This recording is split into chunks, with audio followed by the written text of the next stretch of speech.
Ora, muito boa tarde a todos. Bem-vindos a esta conferência da Comissão Portuguesa de História Militar. Vai ser preferida pelo nosso membro do Conselho Científico, o Major-General Paulo Jorge Lopes da Silva, recente membro da Comissão. Bem-vindo, diretamente da Madeira, onde desempenha as funções de Comandante Operacional da Madeira, julgo que desde janeiro, 21 de janeiro de 2025.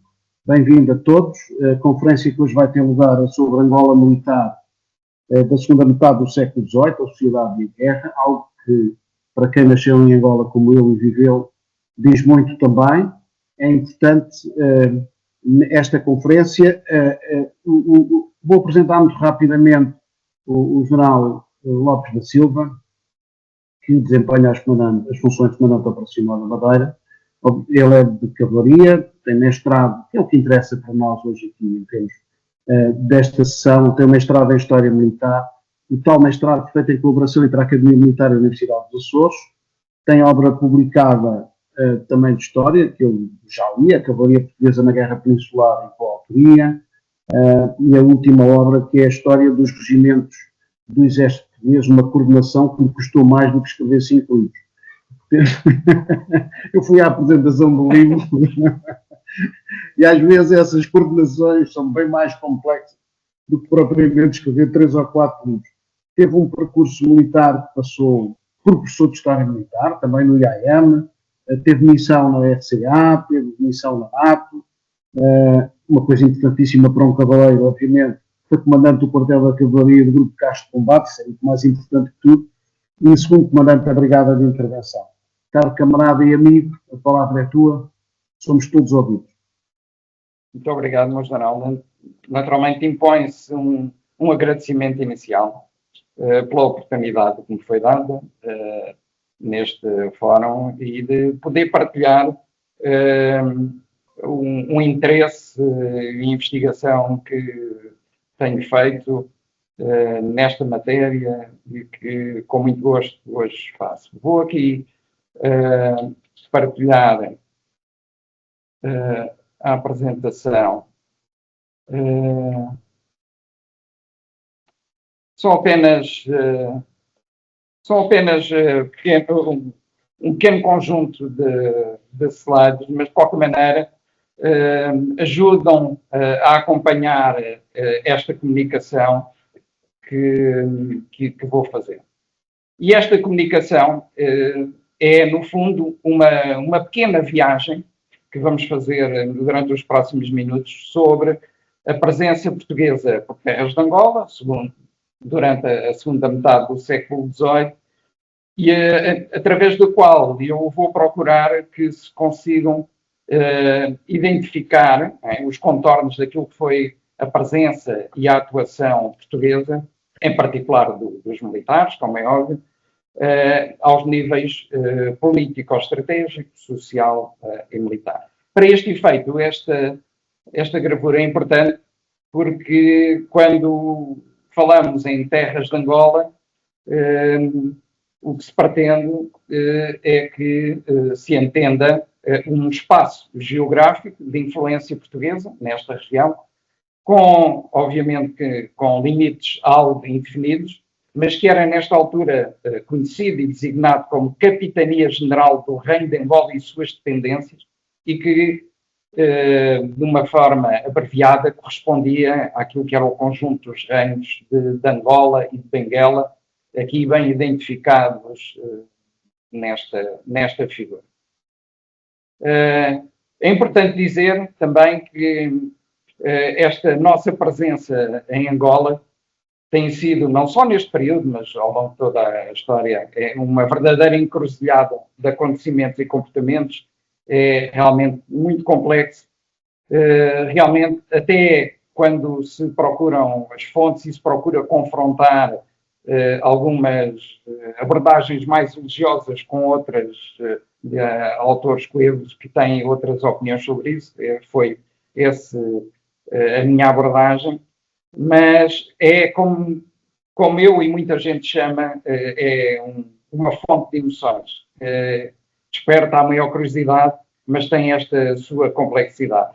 E é também o interesse subjacente, por outra razão, porque este período que vou abordar, é um período que tem muito pouca abordagem na grande maioria das obras sobre este período, e aquelas que existem dedicam-se quase exclusivamente à questão da escravatura.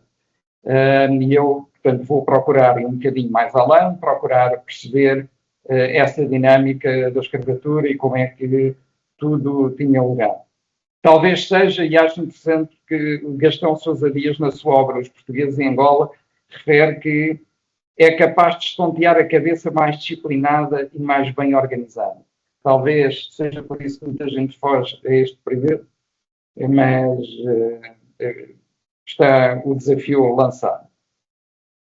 E, de facto, durante esta segunda metade do século, Angola era, de facto, considerado pouco mais do que um depósito de mão de obra escrava, onde as práticas em uso e as relações que eram estabelecidas entre os portugueses e os sovas permitia, para atingir objetivos imediatos, que não fosse necessário percorrer o sertão, a não ser para dar algum apoio a alguns sovas, amigos, ou para, na inquietude, por vezes resultava também da revolta de outros e da confrontação que havia entre si.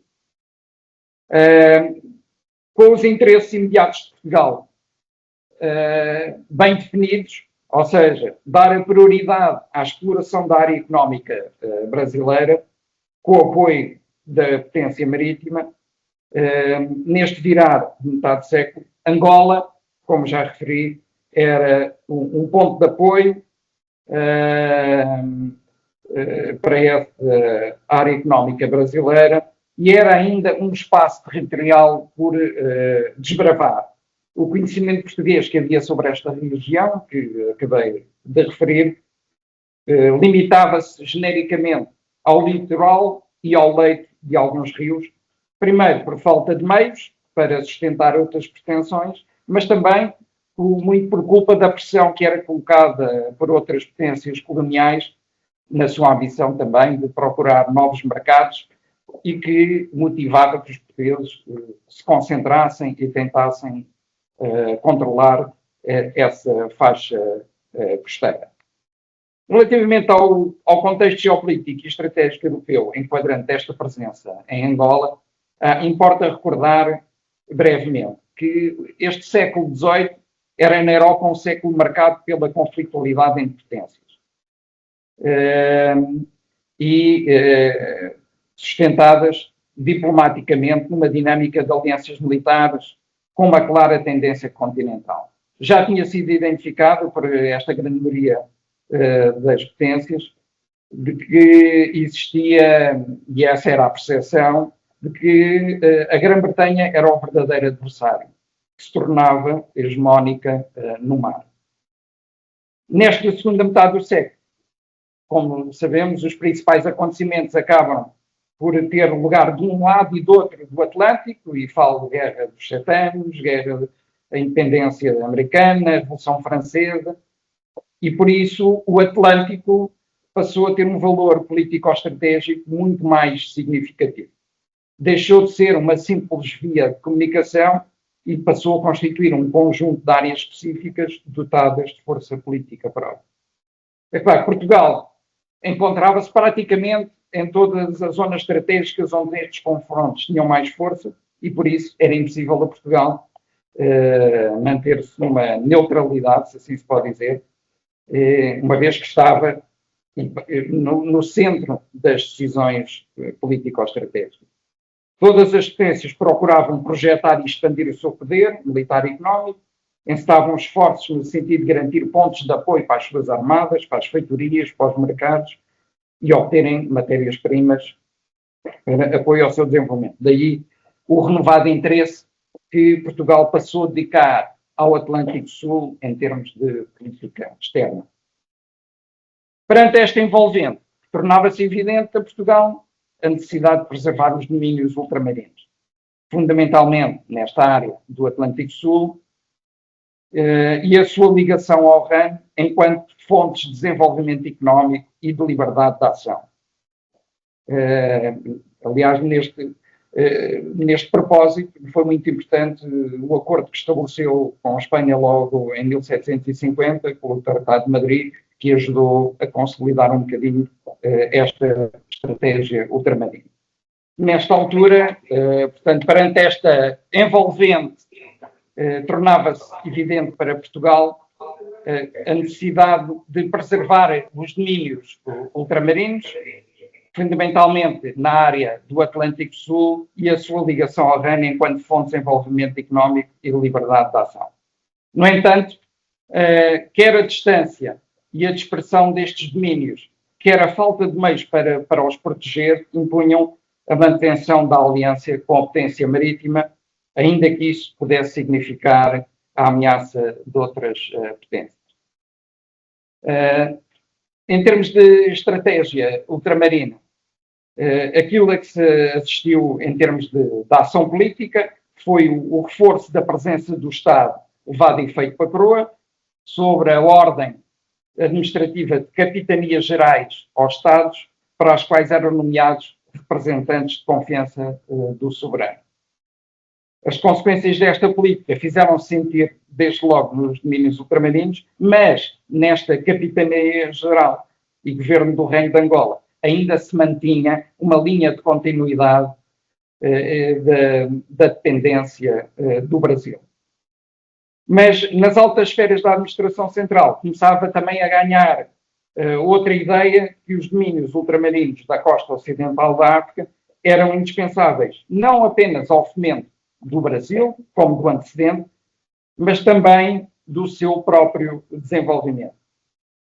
Por isso nascia aqui uma ideia, não de um novo Brasil, mas a possibilidade de se estabelecer aqui uma nova Angola.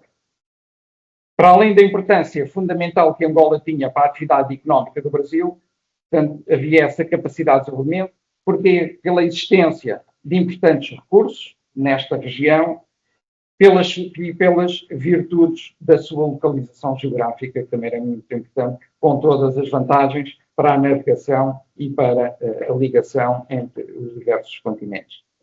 No entanto, mais uma vez, e isto é recorrente durante esta metade do século, perante a crescente procura estrangeira que houve de produtos coloniais, foi sempre necessário voltar à redefinição de prioridades, e elas estiveram sempre muito presentes e muito centradas, quer no combate ao comércio estrangeiro, quer no envio de braços escravo de Angola para o Brasil.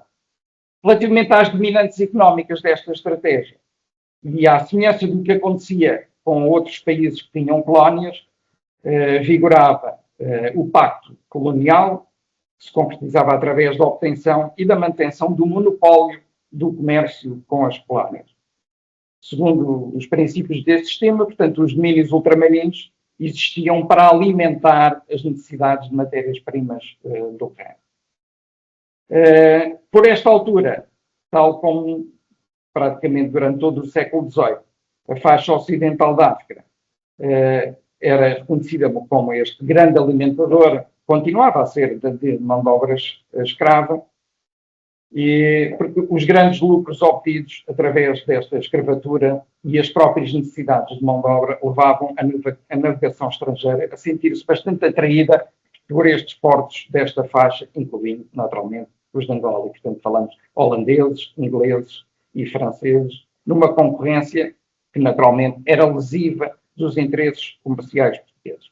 O vetor militar era o suporte imprescindível desta ação política e económica, mas apenas era utilizada na medida do necessário, algo que sempre marcou as relações dos portugueses com os outros povos na região nesta altura. A situação militar, os custos da guerra e os malefícios para o comércio desaconselhavam totalmente o uso da força. Era necessário alargar o domínio português, e, se possível, sem motivar a guerra, pois esta poderia condicionar gravemente o alcance das novas ideias.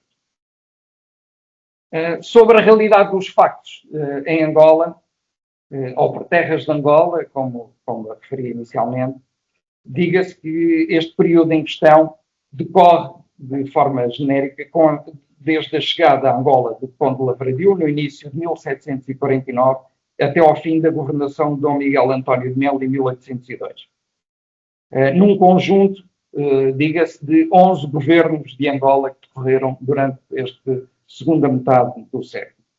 No fundo, eram estes governadores que a coroa nomeava e enviava para o território, que, cientes das intenções superiores e com as diretrizes que recebiam, procuravam determinar a corrente dos acontecimentos e influenciar o destino da presença portuguesa em Angola. Em termos práticos, aquilo a que se assistia era uma governação da colónia, que se traduzia num produto ambivalente. Ou seja, resultante das relações que se estabeleciam com os povos colonizados e as potências vizinhas, e, por outro lado, das ações que regulavam, ou pretendiam regular, enfim, a conduta daqueles que vinham de outras paragens, ou que, tendo nascido na terra, representavam a presença e o poder português em Angola. Na viragem para esta segunda metade do século XVIII, o comércio, como disse, mantinha-se muito limitado aos escravos, mas também a outros produtos, como a cera, o marfim, e à vontade dos sobras, que eram representantes da autoridade tradicional. Mas, como disse, mantinha-se a esperança de encontrar metais preciosos, o que continuava a alimentar a penetração no interior do continente. Muito baseado em recolha de informações e de histórias que se contavam a partir daqueles que provinham do sertão e que alimentavam e referiam a existência de grandes riquezas no seu interior. Para concretizar esta estratégia, com um novo reinado e uma nova governação e este novo entendimento sobre os domínios ultramarinos, foram sendo delineadas e era necessário garantir, delineada a estratégia, e era necessário garantir o controle efetivo da costa angolana e consolidar esta penetração no interior do território. Por isso, a pouco e pouco, foi-se assistindo à chegada de novos colonos, maioritariamente degradados. Este foi um período auge do envio de degradados para Angola, com a entrada Luanda e Benguela, que funcionavam não só como porta de entrada, mas também de saída de escravos para o Brasil. E, naturalmente, isto correspondia a uma tentativa de se expandir a presença e a influência portuguesas pelo interior deste território. Dom Francisco Inocêncio de Sousa Coutinho, um dos governadores, e eu vou falar nele várias vezes, porque, efetivamente, neste período foi aquele que mais se extinguiu e bastante de todos os outros que durante este período governaram estes territórios de Angola, foi aquele que teve mais reputação neste período, chegando a Luanda em 1764, chegou cheio de ideias novas e sonhos, porque, no fundo, o seu principal sonho era transformar a Angola num reino próspero. Pelo menos, dizia-se tanto quanto o Brasil, era essa a ideia. Mas, para tal, era preciso multiplicar o rendimento das riquezas naturais da província, de modo a transformar por completo aquilo que era o padrão moral, político, social e económico nesta região. Por isso, tentou, de forma, na persecução desta sua visão, pôr fim à sangria de recursos, privilegiar a agricultura, fomentar o comércio através da realização de feiras, lançando as bases para esse desenvolvimento económico de Angola que tanto pretendia. Procurando, desta maneira, contrariar o contrabando que era feito de navios estrangeiros e que impulsionava de forma muito decisiva aquilo que era todo o comércio ilícito. A agricultura era vista fundamentalmente como uma fonte de enraizamento da população e consequentemente, era um alicerce fundamental desta perenidade da presença portuguesa em Angola. Como eram também os casamentos legítimos, de tal forma que se chegou a dispensar do serviço militar os soldados que casassem e se dedicassem à lavoura. Por esta altura, apesar dos aspectos económicos continuarem a prevalecer, o vetor militar era essencial à governação. As explorações que eram levadas a efeito em Angola, fossem de reconhecimento ou de conquista, punitivas ou de pacificação, procuravam materializar a primazia desta autoridade portuguesa no território com os povos africanos. Apesar de apenas mais tarde ter sido conseguida esta travessia por terra entre Angola e Moçambique, nesta aspiração do caminho pelo interior do território, já se constituía como a preocupação dominante nesta altura do espírito dos governadores. Era, como eu disse, uma ideia alimentada por informações recolhidas, que se presumia que, inclusive, alguns soldados portugueses já tivessem por aquelas bandas encontrado algo que nunca se veio a confirmar. O governador Sousa Coutinho nunca se poupou nos seus discursos a alimentar a importância e os benefícios desta ligação, mas os portugueses, nesta altura, ousaram desvalorizar esta conquista e, como bem sabemos, só mais tarde, na história de Angola, veio a ser conseguida na história de Portugal e quando já era tarde, depois, quando se revelou tarde para lançar, enfim, outros projetos mais ambiciosos. Até este governo de Sousa Coutinho, o processo de colonização mais utilizado era o da colonização penal. Só que esta atuação repugnava muito Sousa Coutinho e que, embalado com as suas ideias, acabou por colocar um ponto final. Por tudo isto, considerava que se deveria privilegiar uma colonização estatal, mesmo que isso tivesse que ser feito à conta de estrangeiros. Assim, deviam ser enviados casais, de saber e profissão diferenciados, e mulheres que poderiam auxiliar no trabalho rural e, mais importante do que isso, podiam, como se dizia, dulcificar o mau gênio daqueles que, através de constantes práticas violentas cometidas sobre os negros, que fomentavam a desordem e a guerra.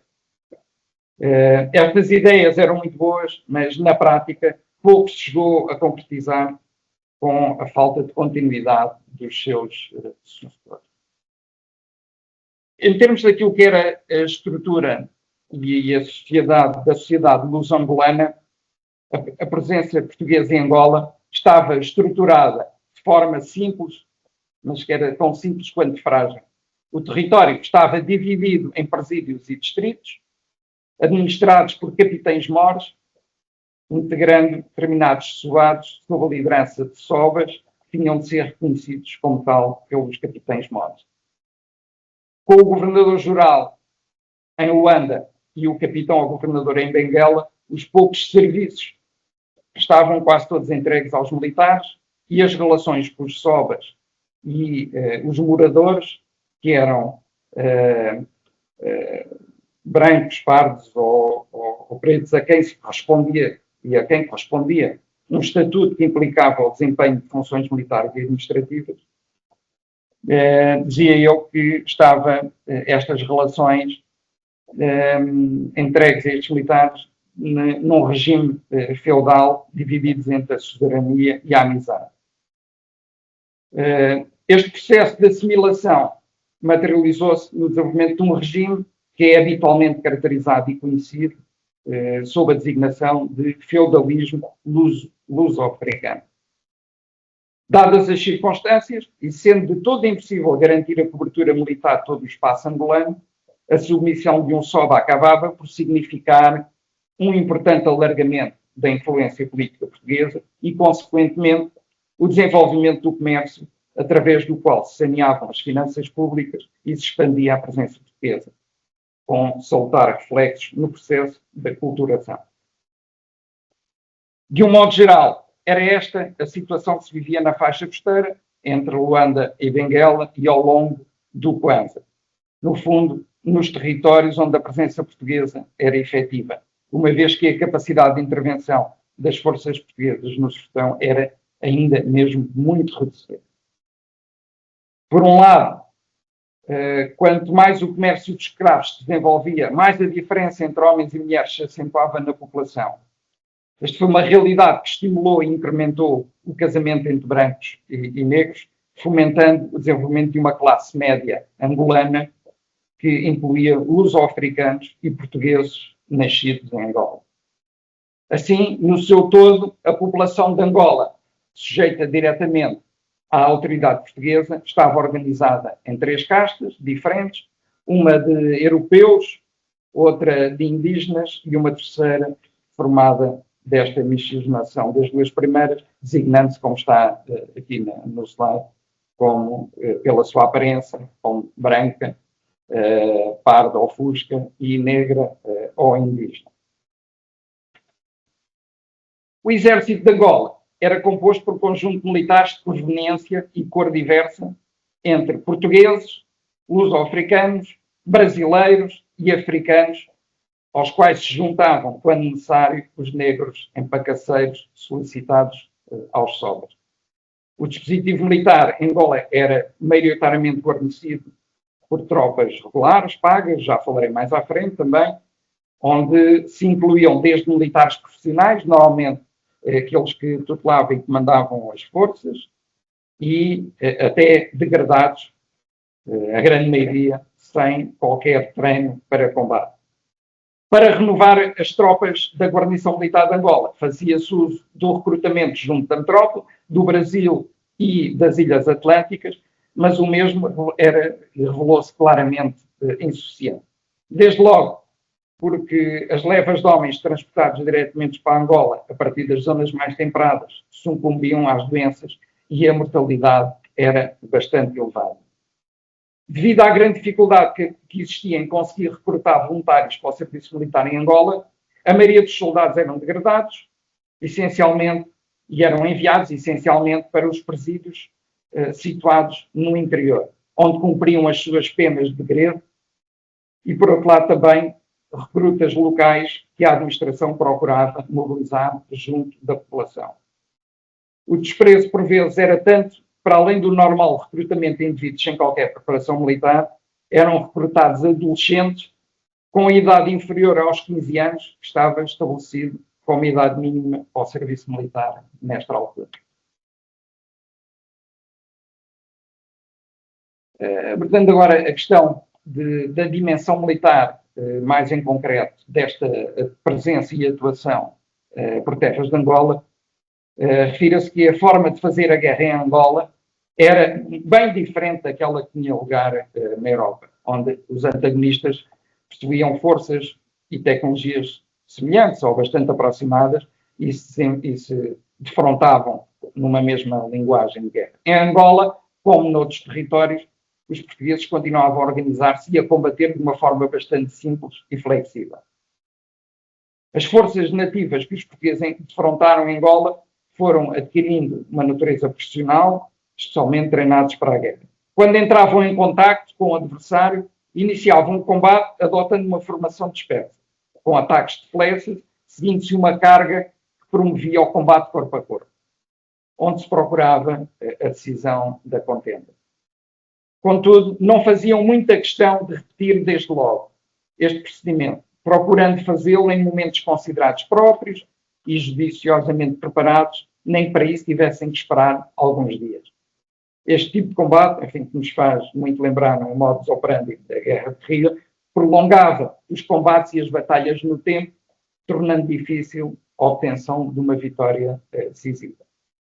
O êxito da acomodação portuguesa a esta forma de combater passava pela destreza dos soldados, que se dispunham num dispositivo, podemos chamar elástico, muito semelhante àquele que era utilizado contra si, em que se procuravam esquivar das flechas dos seus oponentes.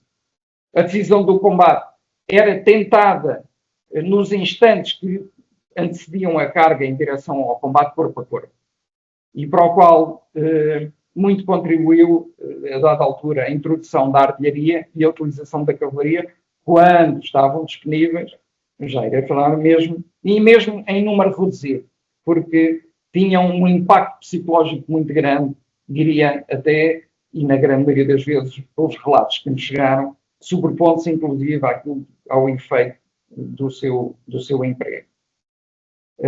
Interessante referir aqui, relativamente à utilização dos cavalos nesta região, dizer que sempre foi tentado, não apenas neste período, mas já do antecedente, alimentar e fazer crescer esta capacidade, mas o que acontecia era que havia uma taxa muito elevada de mortalidade dos cavalos nas viagens para as terras de Angola, que se situavam na ordem dos 30%, e depois a expectativa de vida dos animais também, normalmente, andava, em média, era de 2 anos, o que criava grandes dificuldades, e por isso existem relatos muito diferenciados, às vezes até contraditórios, relativamente à utilização da cavalaria, dizendo alguns autores que pouco ou nada se via, mas outros referenciando que mesmo poucos tinham, às vezes, um impacto muito grande. Assim, em termos de atuação, o exército português em Angola assemelhava-se muito mais a uma força africana do que a uma europeia. Aliás, a sua configuração apresentava uma grande percentagem de africanos, organizados e comandados pelos poucos portugueses, o que só era possível dado o apoio que, apesar de tudo, iam conseguindo obter junto de alguns sobras, explorando as diferenças que existiam entre si.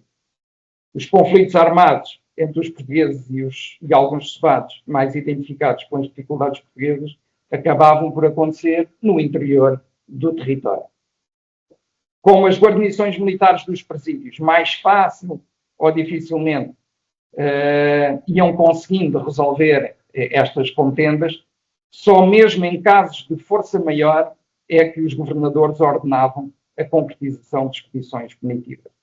Aliás, aquilo que são designadas como guerras do sertão acabaram por funcionar por diversas vezes, ao longo de todo o tempo desta presença, mais como em jeito de diálogo entre os capitães-mores e as autoridades tradicionais, por se reconhecer a eficácia deste processo. E por isso foi da síntese entre a prática que era introduzida pelos governadores, a partir das orientações que recebiam da metrópole, e a prática do sertão, que resultou o padrão da conduta militar que vigorou em Angola durante estas últimas décadas do século XVIII. Perdão, vou voltar aqui atrás. Já passo a explicar. Dizer que é importante também referir que, nesta altura, em termos de situação militar, como já fui refletindo um bocadinho ou procurei passar, a Angola militar encontrava-se numa situação bastante difícil, como aliás foi constatado pelos governadores que iam chegando a esta região. Em 1753, Dom António Alves da Cunha, ao chegar, dizia no seu testemunho que os presídios encontravam-se num estado de conservação lastimável, faltando-lhes tudo o que era necessário à sua defesa, desde armas e pólvora até à população branca. E esta também era a imagem que ia chegando a outras potências que se referiam a esta posição em África, com praças mal mantidas e com a falta de tudo, e com um custo superior aos ganhos que proporcionavam. Portanto, era um exército que não estava preparado para a guerra, mal apetrechado e fortificado, mas seria, mais uma vez, Sousa Coutinho, como já referi anteriormente, que iria fazer grandes alterações no aparelho militar. E foi-lhe reconhecido essa forma notável com que procurou dirigir os destinos da Angola, porque, inclusive, lhe foi concedida uma descentralização de poderes para o poder fazer. E, nessa altura, assistiu-se a uma renovação de quadros do Exército, a promoção de novos oficiais, a reforma de outros que eram considerados já incapazes, a instrução de tropas foi bastante melhorada. O governador fazia questão de assistir pessoalmente aos exercícios que eram feitos, que não era norma nesta altura e nesta região, e foi dado grande e especial atenção à disciplina das tropas, ao comando dos presídios, que passou a ser confiado a oficiais brancos e à atualização do pagamento das tropas, que foi muito importante. Depois empenhou-se também em melhorar a eficiência militar nos presídios. Foi assim que uns após outros, né, foram chegando e foram sendo recuperados bastantes fortificações nesta altura. Publicou também o Regimento dos Capitães-Mores em 1765 para combater o despotismo e a violência que era cometida arbitrariamente nomeadamente nos negócios de gestão, e tudo em proveito, às vezes até de uma obtenção de uma riqueza pessoal. E é interessante, no seu diploma referia ao seguinte, aos deveres dos capitães-mores, que afirmava que estes, para além das fortalezas no melhor estado e da artilharia pronta, deviam ter os soldados em disciplina e serviço regular, sendo a sua ocupação o meio mais eficaz para o conseguir. Passadas as horas de serviço e lição, a tropa podia ser utilizada na agricultura com a devida compensação em fundos da terra a distribuir pelos capitães-mores. Ao contrário de outros governadores que achavam desnecessário investir na fortificação, porque a costa permitia efetuar desembarques em muitos locais, Sousa Coutinho defendia efusivamente a aposta nas fortalezas, devidamente apetrechades com pessoal e material, designadamente artilharia, que nesta época marcava a diferença nos combates. Chegou a afirmar numa carta que enviou à corte em 1765 que era por esta causa que se teria dado ao abandono aos estrangeiros, de alguns portos como Cabinda, Luanda e Molenbeek, que era uma perda bastante irreparável para as causas que estavam diretamente ligadas ao comércio do reino. Servia esta carta para dar conta da situação e das necessidades da artilharia, que para além das muitas faltas que existiam relativamente àquilo que devia haver em todas essas fortificações, e não só, de toda a artilharia, e apenas por curiosidade, alguns dados, existiam apenas 6 peças de bronze, a artilharia existente era de 8, 12 e havia muito pouco de 18 calibres, e por isso a artilharia a fornecer deveria de ser de grandes calibres, por ser aquela que tinha maior efeito e, consequentemente, era aquela que fazia mais falta nestas terras. E que era ainda necessário reparos e munições, sendo que os reparos nem sequer eram feitos em Angola. E por isso, pela primeira vez, procurou também estabelecer algumas fundições de peças de artilharia para conseguir devolver esta normalidade. Mas, como aconteceu muito neste período, passado este fogo de novos ventos que procurou trazer, voltou a reinstalar-se a normalidade por estas bandas com os governos que seguiram. A força do comércio de escravos para o Brasil continuava a alimentar e continuava a ser fonte de riqueza que promovia o desprezo por outras áreas e por outras ideias que se procuravam instalar nesta altura. Aliás, como foi referido, a propósito do governo de José Gonçalo da Câmara, entre 1779 e 1782, como a instrução militar não zelava para a disciplina, a insubordinação e as repreensões acumulavam. E que, apesar de tudo, só não causavam maior prejuízo, porque eram tratados com muita, como aparece referido, eram tratados com muita prudência e disfarçado com bom senso. Portanto, houve outros governadores que tentaram, mas que nunca conseguiram recuperar estas novas ideias.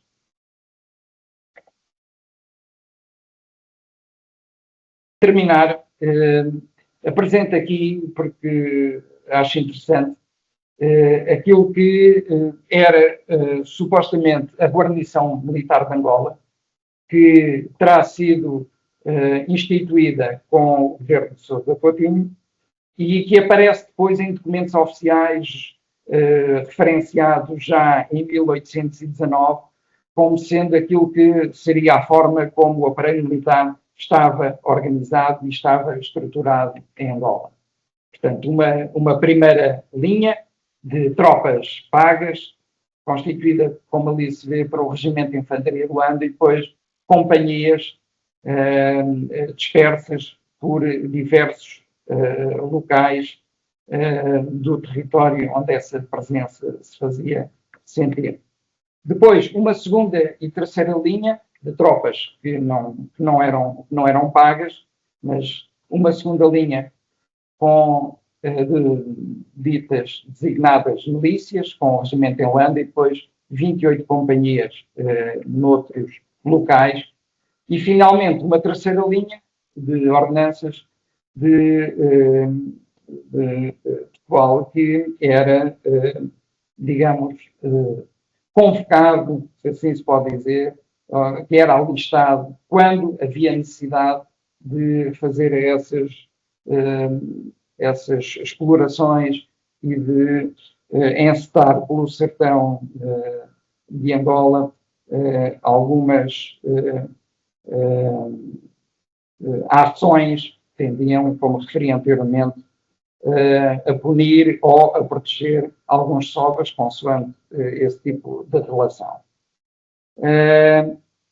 E, por isso, uma terceira linha que, para além dos 20 mil empacaceiros que eram enviados por sobras em carros de guerra, normalmente, para além desses 20 mil, quero dizer, aquele valor que ali está, dos 36 e das outras companhias, respondia a um valor médio de 1.500. Isto para dizer que Portugal tinha, no conjunto destas três linhas, se retirarmos os tais 20 mil, tinha cerca de 6 mil militares que eram pagos ou não pagos, ou que já existiam ou que eram recrutados. E era esta ordem de grandeza para situar aqui os números da presença militar em Angola. Para terminar, o exército português, como já referi anteriormente, e quero reforçar esta ideia, em Angola era, por isso, muito mais uma força africana sob o comando português, tal a dificuldade em recrutar e refacultar os efetivos portugueses. No entanto, e convém frisar esta ideia, que as guarnições militares nos presídios, embora mal apechadas, como procurei referir, sem a tal disciplina militar e com estas insignificâncias todas em termos de número, apesar de tudo, conseguiram-se sempre opor com êxito às investidas do Gentil, sistematicamente ligado. E foi esta a situação que se manteve com todas as consequências de índole militar, social e económico durante esta segunda metade do século XVIII. Por isso, uma situação que a meio se tentou diferenciar, que se procurou com ideias mais esclarecidas de alguns governadores, principalmente um deles, como salientei, procurar implementar novas ideias, uma nova forma de encarar este território, de dar uma importância acrescida para que tivesse um valor tão importante ou superior àquele que era o Brasil, mas aquilo que aconteceu é que, fechado este ciclo e fechado esta segunda metade do século, o ponto final não fugia muito e não se diferenciava muito daquilo que foi o início do século. E por isso vou ficar por aqui, tendo feito esta abordagem e este resumo destas ideias que espero que tenham passado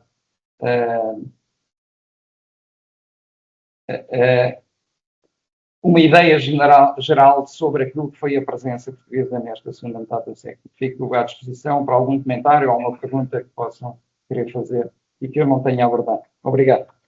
Muito obrigado. Eu tenho comentários e perguntas, mas vou passar primeiro aqui para os nossos acompanhantes desta sessão. Se alguém quer colocar alguma pergunta, faça favor de levantar a mão digitalmente. Rui Moura, faz favor, Sr. General. Esta não foi digital, foi visual. Virtual. Muito obrigado, Lopes Silva, muito obrigado pela apresentação. É muito interessante, que eu desconhecia a maior parte de toda a informação que aqui passaste. É uma coisa que a questão que eu vou colocar é uma questão relativamente aos brasileiros. Esta segunda metade é exatamente no Brasil, é a sequência do Tratado de Madrid de 1750 e depois dos tratados subsequentes, designadamente o Tratado de Santo Ildefonso de 1777. O Brasil necessitava de todas as pessoas e todas as... tudo. Fiquei na dúvida quando tu referes que haveria brasileiros, que tipo de brasileiros seriam estes, não é?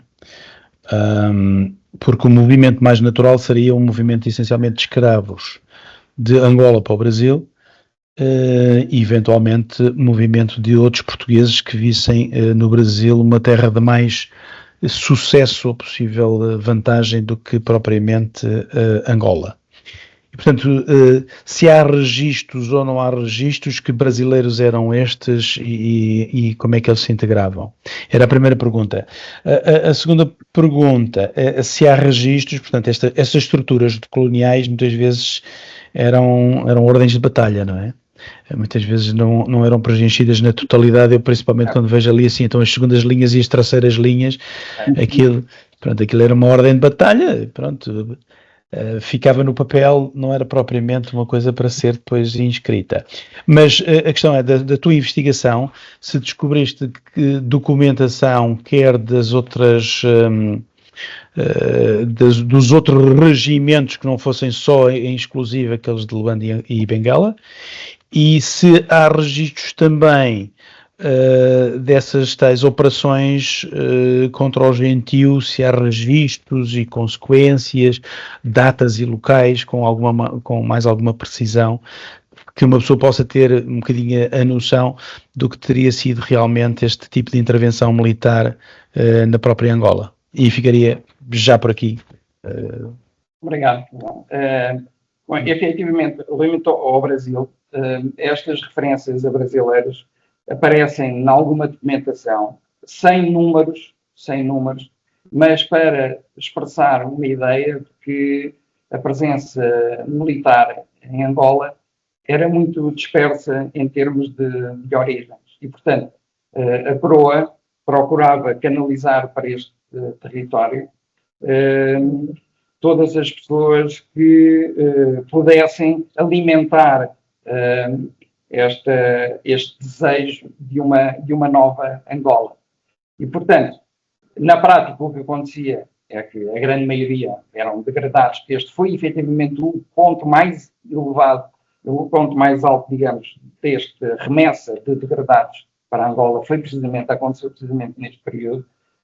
Mas existem essas referências de pessoas que vinham de outros locais. Normalmente, aquilo que se refere é que eram pessoas que vinham à procura de uma vida melhor, ou uma vida diferente, digamos, sem falar em números. E, portanto, admito que o que acontecia é que nesta ligação entre Angola e o Brasil, como sempre se fez, se aproveitava o regresso, não é, marítimo, digamos, para trazer aquilo que pudesse ajudar à governação em Angola, não apenas em termos de algumas pessoas, mas também dos animais, porque vi referências várias vezes feitas a que, a determinada altura, os cavalos provinham de vários locais, da África, da Europa e tudo, mas a dada altura vi referir várias vezes que a meio, ali na década de 70, a grande remessa de cavalos que entrava no território eram quase totalmente provenientes do Brasil, que achei muito interessante. Portanto, isto foi uma ligação que se digamos, reforçou, e imagino que este regresso, não é, à Angola fosse quem fazia estas ligações procurasse. Portanto, não tenho números, nunca os encontrei, apenas referências muito dispares, fazendo inclusive alusões aqui a pessoal das ilhas, que referências aí já com números de cerca de 100 por ano, achei interessante, provenientes das ilhas que alimentavam Angola, mas relativamente ao Brasil nunca vi números. Relativamente às incursões pelo sertão, existem muitos registros. Portanto, eu não centrei, tive acesso a muita documentação sobre isso. Aliás, uma das imagens projetei, existem outras até feitas com percursos que foram feitos por esse interior. Elas foram muitas, eu não quis aqui entrar por esse detalhe mais da batalha, centrei muito mais numa abordagem quer social, quer da componente e da caracterização como é que era constituído, quem eram os militares, efetivamente, que estavam lá e qual era a forma como se constituíam. Mas Relativamente aos números, portanto, obviamente, aquilo era uma ordem de batalha. E aparece referenciado na década de 70 por Sousa Coutinho, quando, na sequência das reformas do Conduípe, introduz esta estrutura também em Angola, mas depois elas foram variando. Obviamente que a terceira linha, aqui eram números que estavam estabelecidos como necessários. Como é que isto acontecia na prática? O que é que acontecia? Havia uma necessidade de fazer uma exploração ou ir dar guerra ao gentio. Como é que era feito? Portanto, o governador dava a ordem aos capitães-mores que faziam o alistamento do pessoal, mediante, obviamente, os disponíveis, e dava essa listagem ao governador-geral. O governador-geral, face àquilo que era a missão e aquilo que se pretendia fazer, dizia a cada um quantos é que tinham que recrutar. E depois definiam o local, uma zona de reunião, nos termos que usamos hoje em dia, no território, onde todos os capitães-mores faziam convergir essas pessoas. E depois constituía-se a força para atuar. E era assim, de uma forma geral, que isto acontecia. Portanto, esta terceira linha, obviamente, são números estimados ou números que se consideravam necessários. A primeira linha, há um documento de Feu Cardoso, Castelo Branco e Torres, que em 1819, pelo menos, afirma, com números, e eu tive acesso a ele, que estas eram as tropas que se achavam completas na altura, e estou a falar em 1819, portanto já ha passado o período, menos, dizia ele, se achavam completas, menos os 2 regimentos em que faltavam algumas praças. Isto é o que ele refere, portanto, são dados, e portanto, e estamos a falar de uma ordem de grandeza da primeira linha, portanto, das tais tropas pagas, de cerca de 1.800 militares, e uma segunda linha de 3.000 militares. Portanto, os números de militares em Angola nunca ultrapassaram o valor de 6.000. Isto é importante para termos uma ordem de grandeza da força que havia, que era muito pequena, não é? Em termos de efetivos, relativamente às forças que eram enfrentadas. Depois aqui, naturalmente, que entrava a questão da artilharia e da cavalaria que se procurou introduzir, embora os relatos digam que foram em número muito pequeno, mas que procurava fazer a diferença neste combate. João, não sei se procurei, enfim, desenvolver um bocadinho mais, mas é o que eu tenho de informação. Sim. E já agora da tua informação, na primeira linha havia, obviamente, porque no Brasil nesta época havia mesmo as unidades de segunda linha, até na segunda linha nas milícias, havia companhias de brancos e companhias de pardos e companhias de pretos, não é? Sim. Exatamente assim designadas, não quero ofender. Não, é a linguagem que eu utilizei, porque é a linguagem da altura, é a linguagem histórica. É a linguagem histórica. Claro. A referência que eu tenho é que, e não é por eu ser de cavalaria, mas a referência que eu tenho, escrita, é que todas as forças, exceto o tal esquadrão, que eu já vi chamado esquadrão, já vi de companhia, enfim, não vale a pena, que estava em Luanda de cavalaria, exceto esta unidade em toda a tropa era branca, todas as outras unidades eram uma mescla das 3 castas. Sim, mas a mescla ao nível da unidade, ou como no Brasil havia companhias, as companhias eram companhias de pardos, se bem que comandadas por brancos, companhias de pretos comandadas por brancos. Não. Aqui a referência que eu tenho é que havia mescla. Essa mistura.